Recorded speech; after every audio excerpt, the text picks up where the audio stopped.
Welcome to the 𝐬𝐴𝐻 channel. Today we will talk about the last part of Pandu's life in Shatashringa and what happens thereafter. We shall first invoke the gods. Om Amme Narayana Namo. Om Namo Bhagavate Vasudevaya. Om Anjaneyaya Namaho. Om Ganeshaya Namaha. Om Namo Bhagavate Vasudevaya. Om Nagendraya Namaha. Om Namah Shivaya. Om Guruve Namaha. 15 years had passed since the birth of Yudhishthira. Yudhishthira was 15 years old.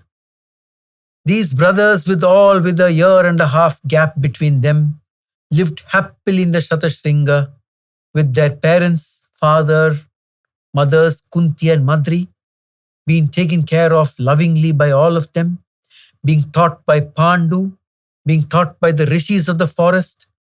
Sukha, one of the great warrior rishis, had come to the Shatashringa around this time. He had taught them the art of war. Rishi Kashyapa had come on the bidding of Vasudeva, done the Upanayana for these Pandava children, and world seemed like it was the most beautiful and would never end. But all good things come to an end. It was spring, winter had just got over. The ice had started melting. The sun has started shining on these meadows. Birds started erupting in song everywhere. Flowers were blooming. In the rivers, the fishes seemed to be having a fun time. Animals started playing with their mates. It was a wonderful time in Shatashringa. The air was scented with the beautiful flowers of the meadows, the sounds of the beautiful trees rustling, the plants, the birds singing and dancing, animals rejoicing filled the air. It was a wonderful time in Shatashringa. One of these days, Kunti decided to take the Pandavas for a small walk to one of the ashrams nearby to meet the rishis. Pandu decided to take a walk around the stream.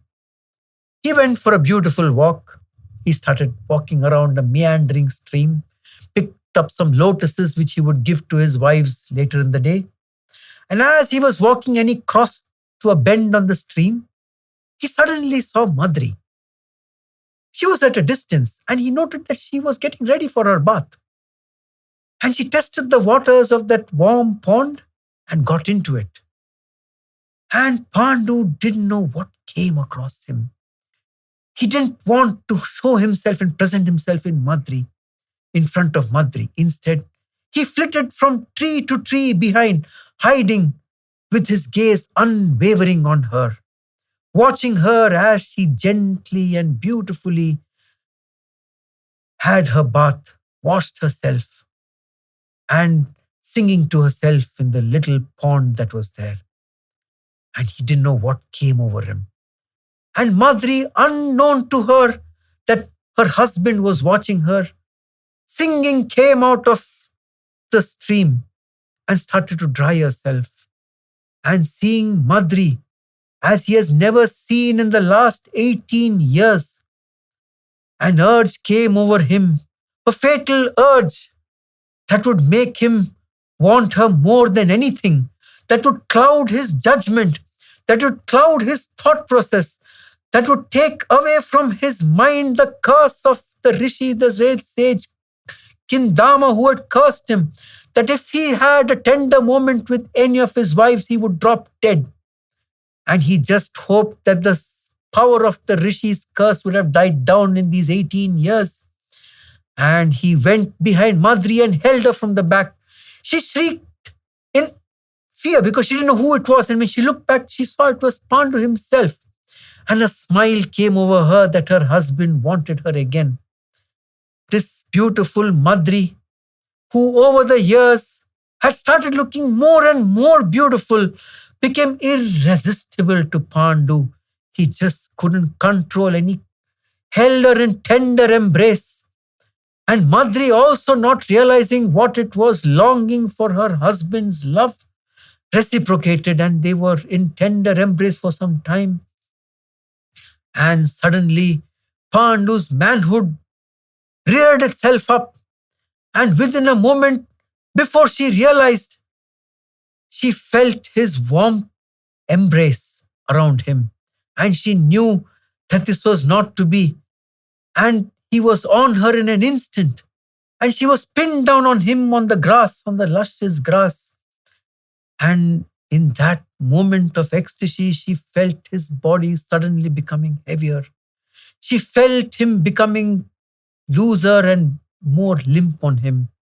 She herself was in a swoon in that mood. And as the moments passed, she realized Pandu was not moving.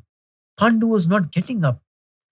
And it took only an instant for her to realize that the life had left him, the life force had left him, and Pandu was no longer alive. And suddenly, the knowledge of Pandu's death dawned on Madri. She screamed out aloud. She screamed and she couldn't wiggle herself away from under him. She tried as she could, but the heavy, lifeless Pandu lay like an anchor on her. And she screamed as loud as she could. And far in the distance, Kunti was coming back with the children. And Kunti heard her and asked her, "What happened, Madri? What happened?" And Madri said, "Keep the children away. Keep the children away. Don't get the children here. But come immediately. Come immediately." And Kunti realized something was wrong and kept the children away and raced towards Madri. And seeing Pandu and Madri in their state, she knew in an instant what happened. And in that instant, all the anger that was sitting inside her for the last 18 years, that resentment, that anger she had for Madri, came out in an instant, and she started screaming at Madri with the words she would never have dreamt she would use. She said, "You had to do this. You had to take away the final moments of my husband. You had to spend the final moments of my husband, and you had to take that pleasure away from me. I wanted to do it for so long. I wanted to do it with him for 18 years. And I controlled myself, and you came and did it, and you took away his life with it. How dare you, oh vile monster?" And the words which were never spoken between the two, in that dignified silence they spent the 18 years, that dignified silence finally broke down, and Kunti started cursing Madri and blaming her for the death of Pandu. Madri just couldn't say anything.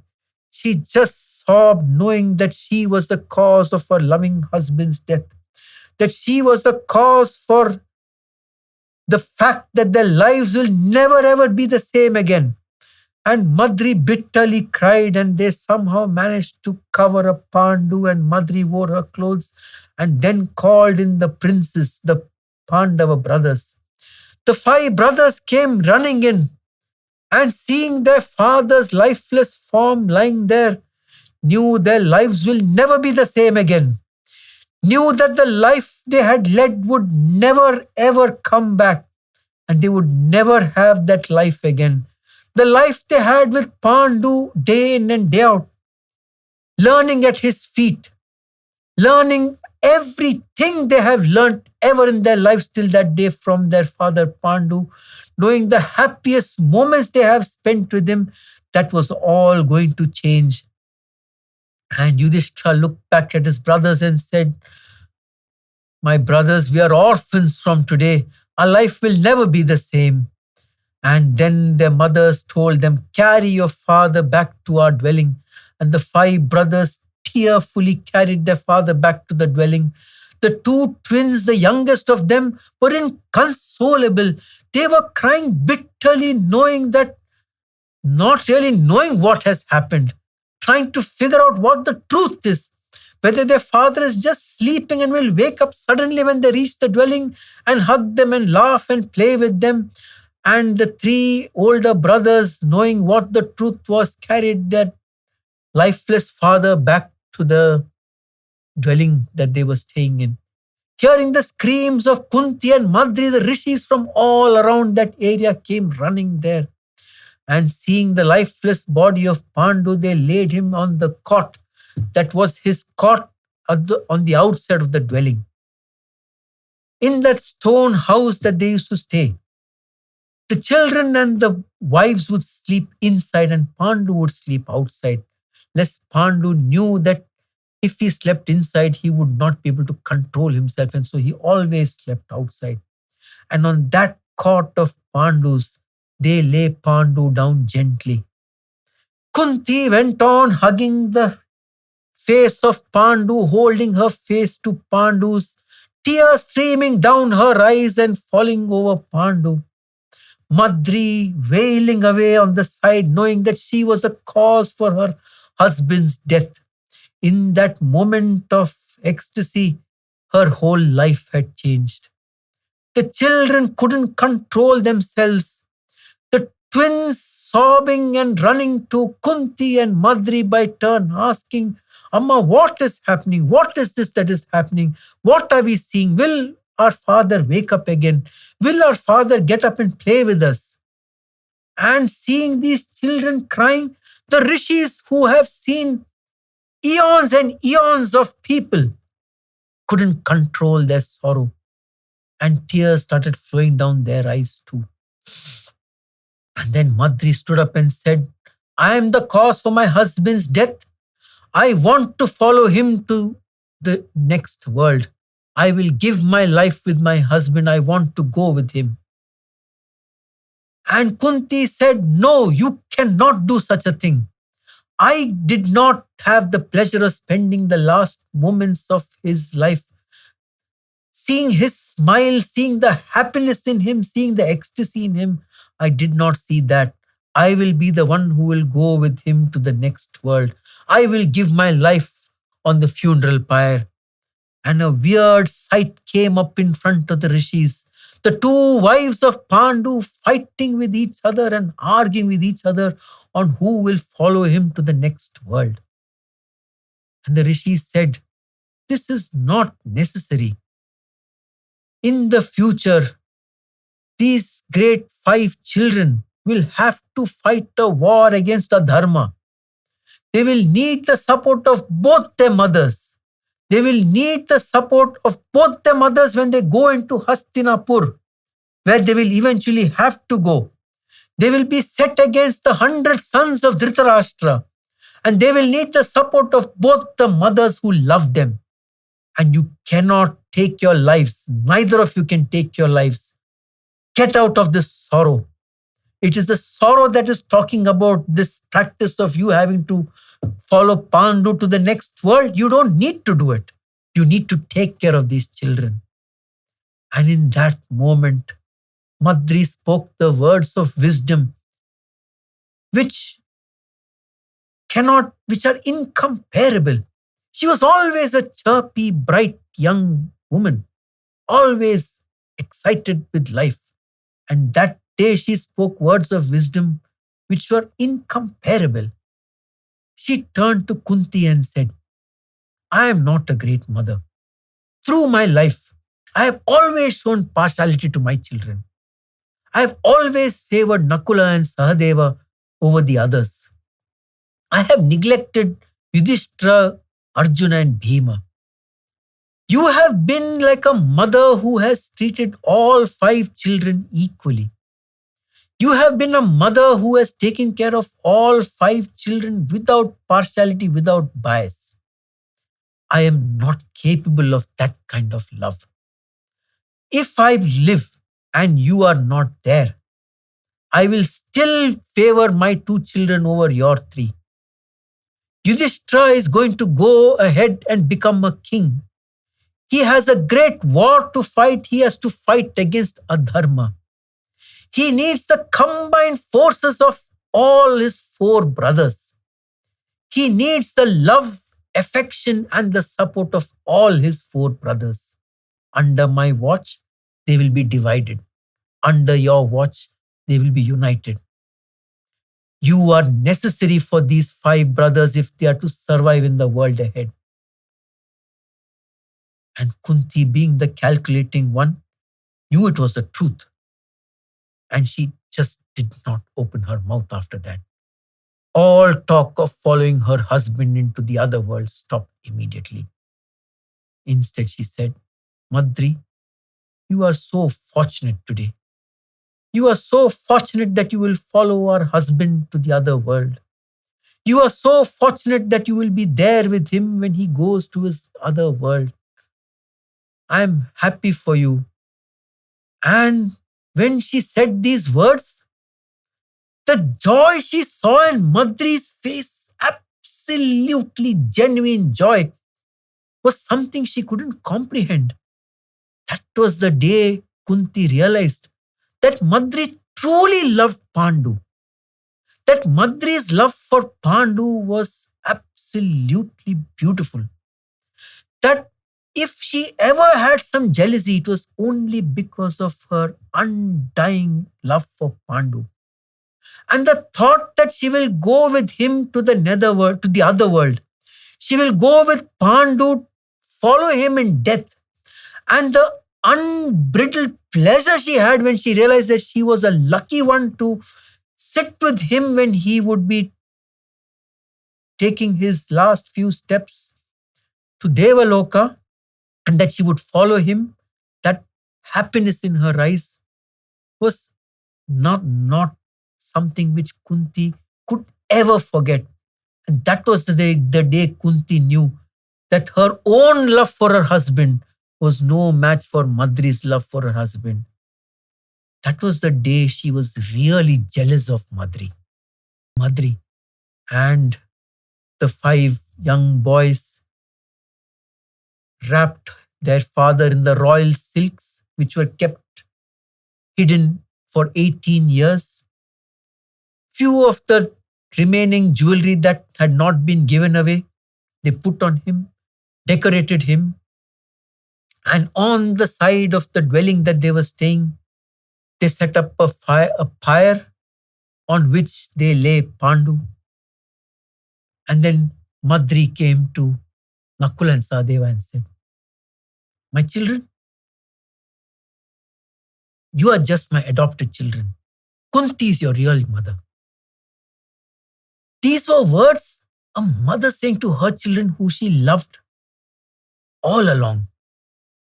She told them, you are not Madri's children. You are Kunti's children. You are 𝐭𝐡𝐚𝐭. You are Pandavas. Yudhishthira is your eldest brother. He will be king. You will stand by him. You will respect every word he says. He is like your father from now on. He will respect. He will command your absolute respect, your absolute allegiance. I just adopted you for these few years and took care of you, but Kunti is your real mother. You will treat her like that. And then she went to Yudhishthira, hugged him tight, and told him, take care of my 2 children. They are yours. Be a father to them. And Yudhishthira broke down and hugged his mother Madri and said, yes, mother, more than my brothers. And they lay Pandu down on the pyre and sat at his feet, holding his toes in the lotus position. And then the rishis gave the holy fire to Yudhishthira and said, do your duty, my son. And Yudhishthira set fire to the pyre, and the burning flames engulfed Madri. She let out a sudden shriek in the suddenness of that flame, and in an instant she closed her eyes and a smile came across her face as the thought of following her husband to the other world came through her mind. And there was not a sound from her as she was burning alive, and eventually she followed her husband to the other world. That was the end of Pandu and Madri.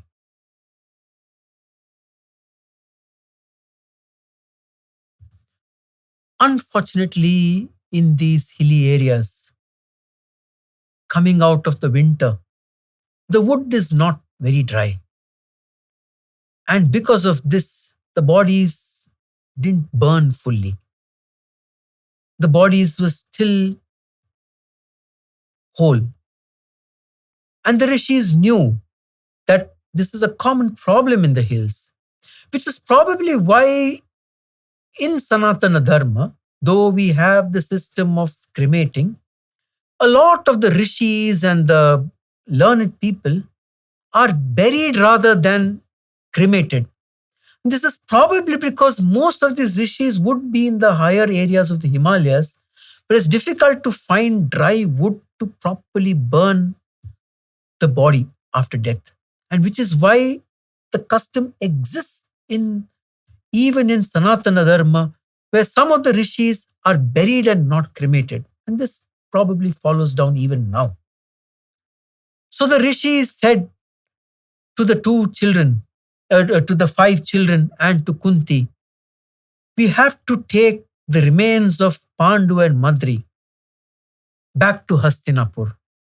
They used the local herbs that they knew about in the local land, completely wrapped Madri's remains and Pandu's remains, treated them with these herbs, wrapped them up tightly, and then set off down to the plains of Bharatavarsha. And Kunti came down back from the hills the same way she went up the hills with Pandu and Madri 18 years ago, to spend the most happy 18 years of her life. 18 years she would look back in through her entire future life of sorrow and cherish those moments. And she and this retinue of sages, along with these 5 great brothers, started walking back down to the plains south of the Himalayas. They passed the beautiful, sweet-smelling forests of the Gandharvas, which are usually out of bounds for human beings. But that day they came across no Gandharvas or outerworldly beings. They came down through the southern slopes of the Himalayas into the plains, and this was the first time that the Pandava brothers were coming into the plains of Bharatavarsha. They all bowed down to the mother Bharatavarsha and started their journey down to the Ganga. They did tarpana for their parents on the Ganga and then crossed over towards Hastinapur, slowly reaching the Yamuna. There, the boatman who took them across the Yamuna couldn't believe the sight he saw. A huge retinue of old rishis, looking wise and respectable, with a beautiful woman in simple clothes, and 5 radiant prince-like boys in deer skin, and 2 corpses in their company. They crossed over and reached the gates of Hastinapur, the city of the elephants. On instructions of Yudhishthira, Bhimasena went to the gates of Hastinapur and rattled the chains with such force that the gates trembled. The guards thought the visiting army was coming to take over Hastinapur and started climbing the ramparts to see the army which had come. And they just saw a single man at the gate rattling the gates and shaking the gates. They knew there was no danger. It was just a few people, old rishis, some boys and a woman, and something which looked like 2 corpses. They opened the gates, and the rishi summoned the guard keeper and said, "Go to the palace, call the king Dhritarashtra, call his uncle Bhishma, tell them to come to the gate to receive these visitors here." The guard couldn't believe what he was hearing. I mean, this was a small group of few people expecting the guard to call the king of the kingdom and the Pitama, who was the regent of the kingdom, to come to the gate to receive these wild people. And he was about to pass some comment when he saw the stern face of the rishi stare down at him, and he knew that if he disobeyed, he would be cursed to be born as some wild animal in his next birth, so he ran to the kingdom. He first ran to Bhishma's room, and said, "Some people have come, some rishis have come, very wise old rishis, with huge jatas on their head, matted locks." And Bhishma said, "Describe the retinue. who has come. Describe the group who has come. And he said, there's a very beautiful lady with 5 young children and this huge bunch of rishis. And hearing this, Bhishma screamed, Kunti and Pandu and Madri have come with the children. Of course, he didn't know then that Pandu and Madri are no more. And he ran to Dhritarashtra's room and he screamed and said, Kunti, Pandu and the kids and the children have come. Come, let's go and receive them. And within an instant, word spread all over Hastinapur that the princes and the loving Pandu, who they loved so dearly, who left them and went 18 years ago, has come back. And they all ran to the gates. Seeing the Rishi, Bhishma prostrated himself to the Rishi, took his blessings and said, come, O Rishi, please tell us what brings you here. And the Rishi stood forward and started announcing, you all, and by then, all the courtiers had gathered. Dhritarashtra had come, his wife Gandhari had come. Pandu and Dhritarashtra's mothers, Ambika and Ambalika had come. And Vidura, Dhritarashtra's brother, had come. I'll explain all these people later. And the townsfolk had started coming, waiting to have a glimpse of their beloved Pandu.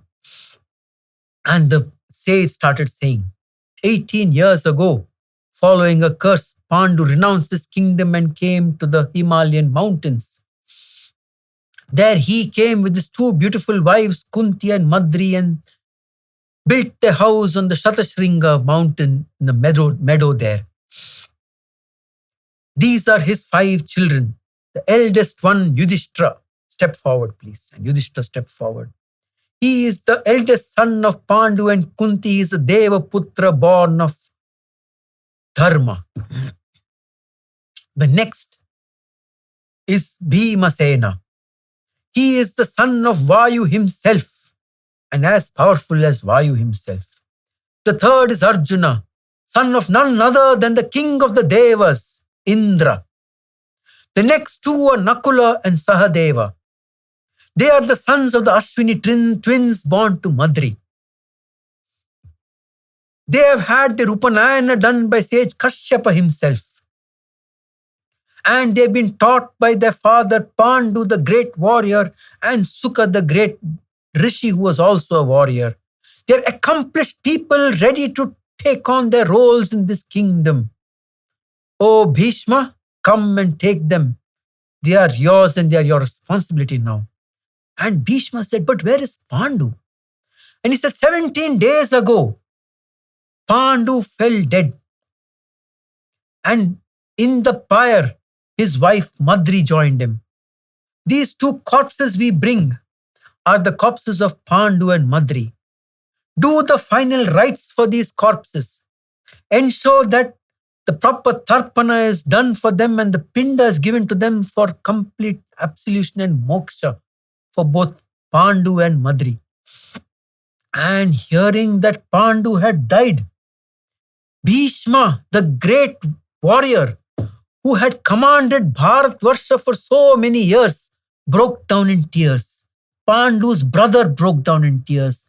And a sigh went across the entire gathered townsfolk who started sobbing that their beloved Pandu had died. Pandu's mother, Ambalika, fainted. And it was a sorrow scene. And saying this, the rishis miraculously vanished into thin air and were no longer there. Immediately, Bhishma realized that he has to take command. He immediately ordered that with the greatest respect, Pandu and Madri's remains be brought into the main city, into the main city palace. And he ordered that under the most sacred circumstances, the proper rites be performed. He ordered that Kunti take control of Madri's corpse remains, and Kunti take command over how Madri should be treated, how Madri should be dressed, how Madri should not be shown to the world because it's partly burnt. And the beautiful and all the great sages were invited. At this time, Veda Vyasa, Krishna Dvaipayana, was summoned from the Himalayas by his mother to come to Hastinapur to conduct and to supervise the last rites of Pandu. His son, we'll come to that later, to carry on the last rites of Pandu and Madri. And Veda Vyasa, in his sorrow, knew what had set into motion, knew that life in Hastinapur will no longer be the same for these young boys who have come. And as he was watching around, he glanced around the Kaurava princes. He realized that instead of being sorry at their uncle's death, they were sniggering, laughing, and had a cocky attitude about them. And he knew the difficulties that these Pandava princes will have to face in such an atmosphere, where in the death of their own father, where the entire kingdom is steeped in genuine sorrow, these 100 boys show no form of remorse, show no sadness. In fact, an anger in them is stemming right from their bowels. And seeing this, he knew the future that this kingdom will face. He conducted the last rites of Pandu and Madri and ensured that they achieve moksha. Following this, he went into the kingdom to talk to his mother. Since we have not discussed about Krishna Dvaipayana's birth, who his mother is, who Bhishma really is, how were Pandu, Dhritarashtra and Vidura born, we shall do it in the following parts. Right now, we take the blessings of the great Lord. Om Namah Shivaya, Om Nagendraya Namaha, Om Namo Bhagavate Vasudevaya, Om Amme Narayana Namo, Om Anjaneyaya Namaha, Om Guruve Namaha.